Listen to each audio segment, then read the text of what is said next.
Bulldozer action पर supreme court ने केंद्र सरकार को कड़ी फटकार लगाई है। सुप्रीम कोर्ट ने ये साफ कर दिया है कि अगर कोई व्यक्ति दोषी साबित हो भी जाए तो भी इमारत नहीं ढहाई जाएगी। सुप्रीम कोर्ट में बुलडोजर न्याय के खिलाफ याचिका दाखिल हुई थी, जिसमें कहा गया था कि बदले की कार्रवाई के तहत घर बगैर नोटिस के गिराए जा रहे हैं।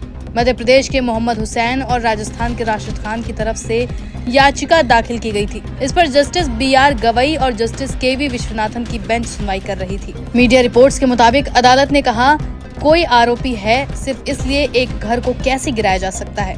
अगर वो दोषी है भी तो भी इसे नहीं गिराया जा सकता। अदालत इस मामले पर अगले सोमवार को सुनवाई करेगा। सोमवार को कोर्ट में इस बात पर जोर दिया है कि वे सड़कों और अन्य सार्वजनिक जगहों पर अवैध निर्माण का समर्थन नहीं करते हैं, लेकिन संपत्ति को गिराए जाने की प्रक्रिया कानून के हिसाब से होनी चाहिए।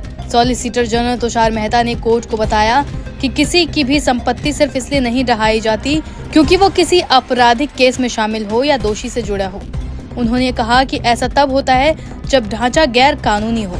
इस पर जस्टिस गवई ने कहा, तो आप इसे स्वीकार कर रहे हैं, फिर हम इसके आधार पर दिशा निर्देश जारी करेंगे। किसी के आरोपी होने पर उसकी संपत्ति कैसे ढहाई जा सकती है? बता दें, उदयपुर के रहने वाले 60 वर्षीय खान की तरफ से दाखिल याचिका में कहा गया था कि उनका घर जिला प्रशासन ने 17 अगस्त 2024 को ढहा दिया था। ये सब उदयपुर में भड़की सांप्रदायिक हिंसा के बाद हुआ था, जिसमें कई वाहनों को आग लगा दी गई थी और कर्फ्यू लागू होने के बाद बाजार बंद करा दिए गए थे। ये घटना एक मुस्लिम छात्र के कथित तौर पर हिंदू सहपाठी को चाकू मारने के बाद हुई थी। इस घटना में सहपाठी की मौत हो गई। खान आरोपी छात्र के पिता हैं। MP के हुसैन के भी आरोप है कि प्रशासन की तरफ से उनका घर और दुकान पर अवैध तरीके से बुलडोजर चला दिया गया था।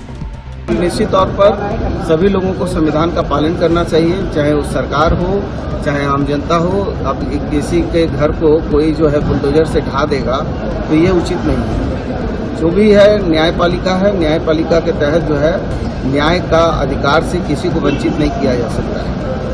गौरतलब हो कि हाल ही में सपा प्रमुख अखिलेश यादव ने यूपी के मैनपुरी में शहीद स्मारक स्थल पर बुलडोजर चलाने को लेकर योगी सरकार पर भेदभाव का आरोप लगाया था। अखिलेश ने कहा कि बीजेपी की सियासत शहीदों में भी भेदभाव करने लगी है। शहीद मुनीश यादव के स्मारक स्थल पर राजस्व टीम ने बुलडोजर चलवा दिया था। जैसे कि हमारे सब कहते हैं लॉ एंड ऑर्डर बहुत अच्छा है, पर जब हम जाते हैं गांव में तो एक जो बुलडोजर बाबा का जो लोगों ने इमेज क्रिएट किया है, तो हमें लगता है कि शायद लॉ एंड ऑर्डर मतलब ये नहीं कि किसी अपराधी ने अपराध किया हो तो आपका फर्स्ट स्टेज होता है FIR दर्ज करिए, आप इंक्वायरी करिए, इन्वेस्टिगेशन ट्रायल करिए, उसकी जगह आपका घर तोड़े। तो मुझे लगता है इसके साथ जो अपराधी की जो फैमिली है उनको फेस करना पड़, जो कि मुझे लगता है इनजस्टिस है।